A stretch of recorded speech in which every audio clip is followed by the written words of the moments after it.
Hello বন্ধুরা, farming সংক্রান্ত বিষয়ে আবার একটা ভিডিও নিয়ে আমি চলে এসেছি। এই দেখুন, এই যে মুরগিটা দেখছেন, ও কিন্তু ওর ঘাটটা তুলতে পারছে না। এটা ডিমের মুরগি আড়াইয়ার। ওকে ফার্ম থেকে আমার বাড়িতে নিয়ে এসেছি ওষুধ দেবো বলে। বারবার এইভাবে মুখের ঘাটটাকে নুইয়ে দিচ্ছে, এই যে দেখতে পাচ্ছেন নুইয়ে দিচ্ছে, অর্থাৎ ওর কিন্তু ক্যালসিয়াম শর্টেজ হয়েছে এবং ক্যালসিয়ামের অভাবেই ও এইরকম করছে। ও এখন আর ডিমও দেবে না, আর ডিম দিলেও সেটার পাতলা খোসা হবে, অর্থাৎ ভেঙে ফেলবে। তাই যাদের এই ধরনের প্রবলেম হয় তাদের দুটো উপায়, একটা হচ্ছে মুরগিটাকে আপনি বিক্রি করে দিতে পারবেন, আর যদি ডিমের জন্য রাখতে হয় তবে অবশ্যই একে কিন্তু ওষুধ দিতে হবে। এখানে ডিমের খোসায় কিন্তু কাজ হবে না।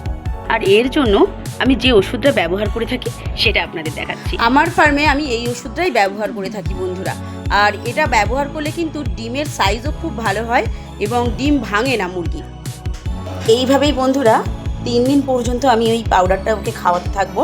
জলের সাথে দিলে সব মুরগিরা খাবে, কিন্তু জলের সাথে দিলে ওর অতটা কাজ হবে না, তাই ডাইরেক্ট খাইয়ে দিয়েছি। এবার ও এমনি জল খেতে পারবে।